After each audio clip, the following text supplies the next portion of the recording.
Moving along, item number 13, file number 190403, substitute resolution approving a contract among the Redevelopment Authority of the City of Milwaukee, the City of Milwaukee, JCP Construction LLC, a JCP-related entity, and the Milwaukee Area Technical College for sale and rehab of a city-owned house in the 6th Aldermanic District. This file is sponsored by Alderwoman Coggs. Good afternoon, all.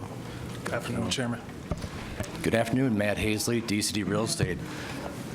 This resolution is an exciting opportunity for collaboration between Rackham, the City of Milwaukee, Milwaukee Area Technical College, the Social Development Commission, and JCP Construction, and what these parties hope will become a model for eliminating blight, improving neighborhoods, increasing job skills and employment. Under this program, city-owned tax foreclosed homes will get renovated, sold, and put back on the tax rolls. And most of all, provide students with an opportunity to learn and earn college credits and garner valuable hands-on real-life experience in a variety of trades. The team selected 2606 North Holton as its first home to renovate, understanding that future homes will come back to Rackham and the council for future approval. The students will be supervised by MATC and its designee, SDC, and their work will be coordinated by JCP Construction's new LLC. On June 20th, Rackham approved the contract and provided a $25,000 grant to provide support for the startup costs for this initiative. Since the cost to renovate a distressed city tax foreclosed home is substantial, there is hope that other philanthropic donors will want to contribute to this program. We have already been asked by one foundation, and they're waiting for the approval of this contract to participate in the foundation participation. Under the contract before you, the actual conveyance of the home from the city to JCP's LLC won't happen until the parties agree upon a scope of work, a budget, a timeline for completion, and at least 70% of the financing is in place. After rehab of the first home is complete, the contract calls for the home to be sold with monies being distributed per the budget, with hopefully some profit being put back into Rackham-controlled account to fund additional homes. At this point, I'd like to introduce the team. David Polk, who's an Associate Dean from MATC, Courtney Kelly, Job Developer at SDC, and Jalen Phelps of JCP Construction. And Thank you, Mr. Hazley. for MATC at the end, sorry. Who would like to begin? Mr. Phelps? David? Well, when I was approached for this project, I was pretty excited. I went to Milwaukee Tech, and we had a similar program, a rehab house. It was a good way just to get kind of acclimated to the actual job site. You're not going to learn everything there, but at least you get to learn, have a chance to get the feel of a job site. You know, you can't just be all theory and no hands-on experience. It's like learning how to shoot a jump shot, reading a book, Got some jump shots in you guys' headquarters. I think I had the record last time. Yeah. I think it was rigged. That's real funny, huh, Bobby? Got a kick out of that, huh? Hey, Janet, I missed it. What'd you say? Yeah, so just thought it was a nice opportunity because MPS doesn't necessarily have a rehab house right now. Yeah. So just trying to, or in the process of making it happen, to team up with SDC, MATC to give them hands-on training, get credit for going to college, and also, just having another good thing for a reference. So. Thank you, Mr. Phelps. I'd never heard Alderman Bauman laugh that loud. That was wow, really. I really had the record though, Phelps. I really did hold that. Ms. Kelly. Hi, Courtney Kelly with the Social Development Commission.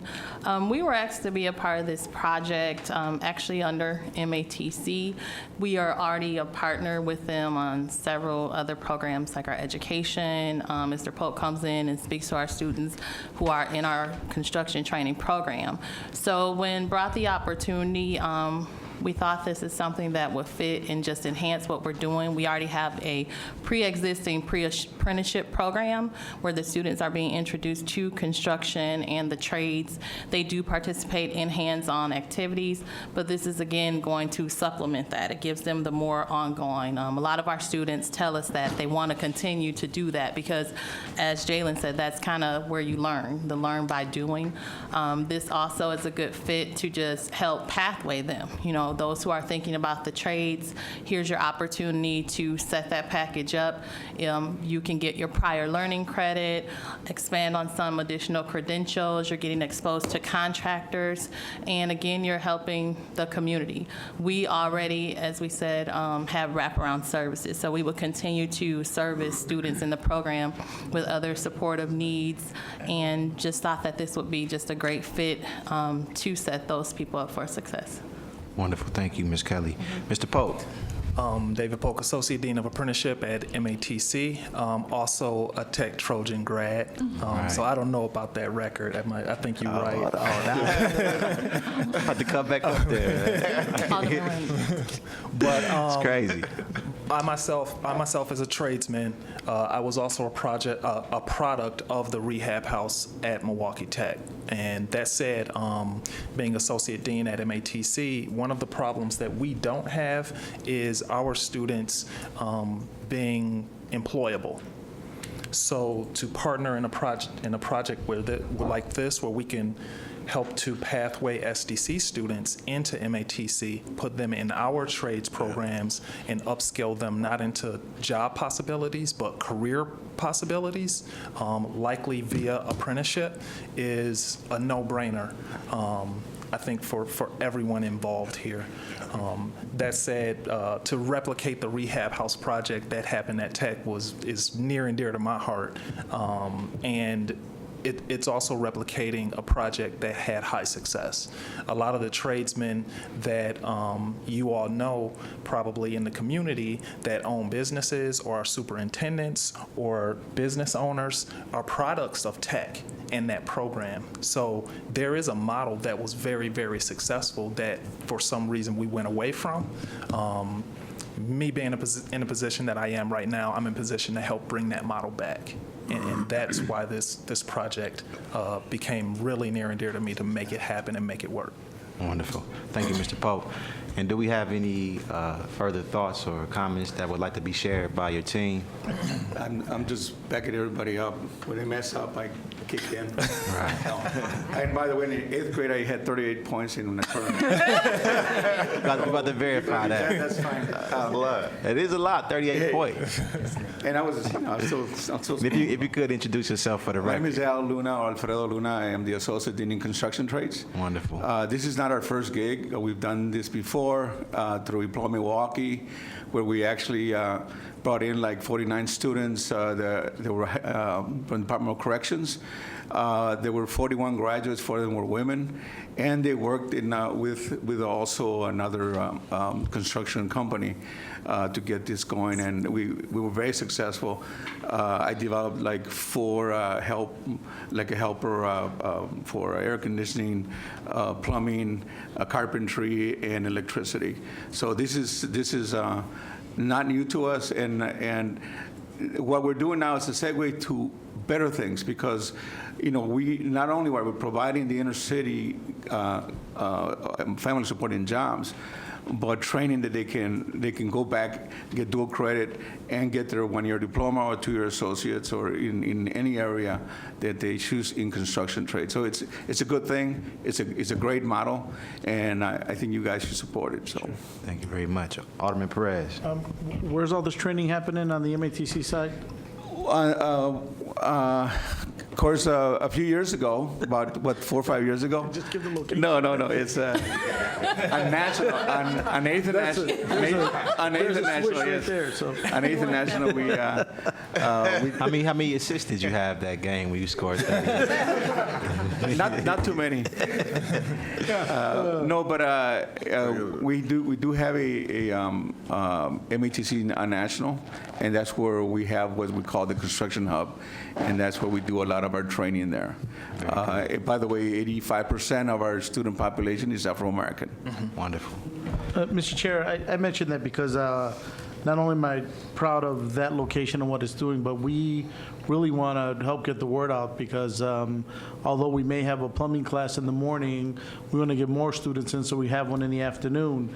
If we have the demand in Spanish, I know that METC will accommodate teaching some of these construction trade classes in Spanish, so we can't talk about it enough, create the opportunity enough, and the reason I said that was because we want anyone listening to make those referrals and get people through the door. I want to thank you for your hard work there, too. Yeah, Mr. thank you. Luna. One of the things I do want to mention is that we do have partnership with Big Step and WTP, and we do a lot of things in the community already. All our people that get training there, especially in carpentry, construction, bricklaying, they all get jobs. Yeah. All of them. That's not a Well, problem. and that until we we get a have. waiting list, I mean, that's the point I want to get to. Because Yeah. we have more jobs available than we have That's folks true. filling them, so. Yeah, right now, the demand is there, we just don't have capacity, and this is one way. All right. Thank you. Thank you for the work you're doing. For students interested, what is a number that they can call?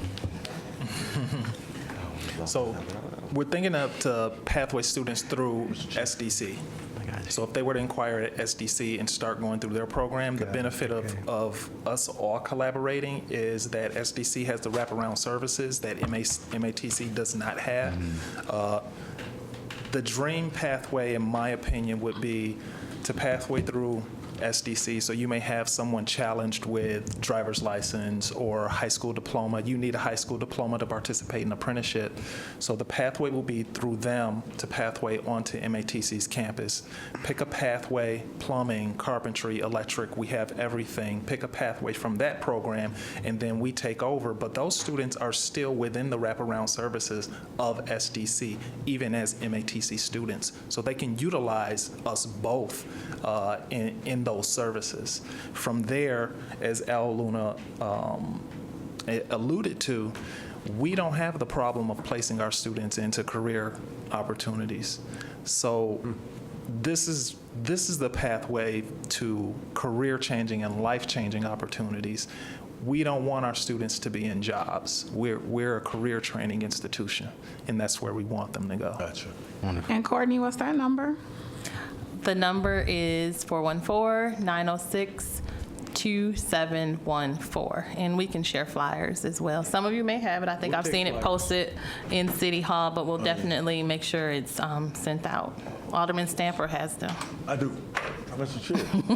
Alderman Stamper. Yeah, I love this partnership. It's good to see all of these prominent institutions together. So I got a chance to take the tour, Mr. Luna. Appreciate it on behalf of Alderman Perez. You got more than just a house, and you got a bunch of little houses in there. Last time I was there, you had about 5 or 6 different plumbing stations, carpentry stations, where you can work on houses at the same time with multiple students. Right. So excellent facility, but other than Bradley Tech, North Division has a little house and opportunity to build and learn too. And Absolutely. I think Obama does, but I'm not I have a project in particularly Obama. sure, but Yes. I know Yes. North Division does. So congratulations to you guys. But let's say I want to get into it. What do I start with? Do I start with SDC or Jalen, or who do I start with? Start with SDC. Okay, so you just go to that's SDC, sign That's up. a prominent pathway. It's Yes. through Okay. SDC. So I go Ideally, there what for how we're many going- weeks, and then I yeah. go to MATC for certain weeks, then I go see Jalen, or Jalen comes in and speaks and motivates us? How does that work? Ideally, the students are going to be filtered from our existing program. So Okay. because we have a pool of students who are in our pre-apprenticeship, and then we're going to filter them to this project. Gotcha. So those who are enrolled with us, and we tend to have good numbers. Sometimes we've had waiting lists, so this is kind of a good timing because we have thought about restructuring some things as well. So this is good for us to have this extension or enhancement. Hey, are you guys in North Division? We are for welding. Gotcha. We do welding in North Division. All Yeah. right. Yeah. So you already know that. All right, thank you, Mr. Yeah. Chair. Thank you, Alderman Perez. You ready? Excuse me, Alderman Stamper. And I do want to acknowledge that we do have the Executive Director of the SDC, George Hinton, in the crowd with us. Good to see you, Mr. Hinton. City Attorney Greg Hagopian, do you have any remarks you would like to share regarding this endeavor? Just to let you know, first of all, amazing partners. Yeah. But also that this idea, this model, this collaboration is going to be highlighted in October in Atlanta at a national conference so that other cities in other states are watching what we're doing and then can take the idea and replicate it where they're from. So, I mean, fingers crossed for success and for everybody involved. Indeed. This file is sponsored by Alderwoman Malele Coggs. Alderwoman Coggs. Thank you, Mr. Chair. I think, as you all have already acknowledged, this is a great program with some strong partners. And I look forward to seeing the results of some blight elimination, some job creation, and some people from our community on a career path that they may not have ordinarily had the opportunity to do. And an interesting career path where they get to help rebuild parts of the community. I think it's really cool. My question would be, so now you're starting with this one property, and I know it's others that you're also looking at, but, if this is successful, which we know it will be, and given the amount of blight that we have in City Hall, we couldn't possibly tear down, deconstruct, sell enough of them. Is there thought to how to scale up the program at some point? Yeah, definitely. Absolutely. So when Greg and I originally had met, the plan was to go after like 5 houses at one time. But we decided to bring it down to 1 to kind of sharpen the process. We at MATC are also in the process of transitioning into more guided pathway type of programs, meaning the hand-holding throughout the lifetime at the college, which, of course, SDC already does that.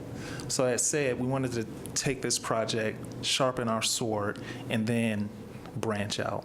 So the scale up would be to bring in more of our students that are currently in the program to work on the house. So because we already have carpentry students, we already have plumbing students, so that would enable us to upscale to do multiple houses at the same time. Also, if we're able to do satellite learning, meaning bringing in our instructors into SDC, which we already do, but we don't bring in our trades instructors into SDC. If we're able to do that, then we're able to serve more students at the same time that would be able to go out to different houses in different sections of the city. And the goal is at the end to sell to an owner-occupant mostly, right? Correct. And I've recommended this in private meetings, and I'll say it publicly. I think whichever neighborhoods you end up working within, to always seek out the stakeholding institutions in that area to provide them with information about the program so that their staffs and clients are aware of what's happening. So the potential for a teacher at the local school or daycare down the block to be a buyer is there. Mm-hmm. So, and I think with many of the areas that I know you're looking at, is built-in constituencies right there potentially for buyers. And I think that could be great because the quicker to sell, the more money you can reinvest into the program. But I think it's a great program. I look forward to its success and its growth and the impact that it will have in the lives of those who participate and in the neighborhoods that it's eliminating blight from and hopefully putting some homeowners in. So with that, if there's nothing further, Mr. Chair, I would ask for council members' support and I would move approval. Yep. On that motion, could I be added as a co-sponsor? I just also want to add, this feels so good. One, because it's, my district. But two, because, the 3 people sitting, I for real know them. Like since we was young. Yeah. So it's great to see in our adulthood walking in purpose and helping to rebuild the community in such a way. Yeah, I've known Alderwoman Coggs since I was probably very little. His grandmother and my mom were really close friends. In fact, his grandmother is one of my godmothers. Yeah. What's up? That's what's up. So I guess you closer than I am. I thought I was. I was tight with him. Yeah, we go back. So, but Lele, she got me, We've man. known Lele- I've known Lele Congratulations. forever. Stories are endless. I can go down the line with all three of them, but yeah. Please have me as a co-sponsor, Mr. Chair. I too would like to be added as a co-sponsor as well. Perez, you want to make the Yes. trifecta? Yes, please. The entire committee will all support this item. Thank you, Congresswoman. Excuse me. Excuse me. Upgrade, well, Alderwoman Cobb. you got your old, thinking about your old days. This is very innovative, and I look forward to this work touching the 7th Aldermanic District. If there are no objections, Alderwoman Cox moves for adoption. Hearing none, so ordered. Thank you all. It's much appreciated. Thank you for your support. For the sake of timing, item 14, file number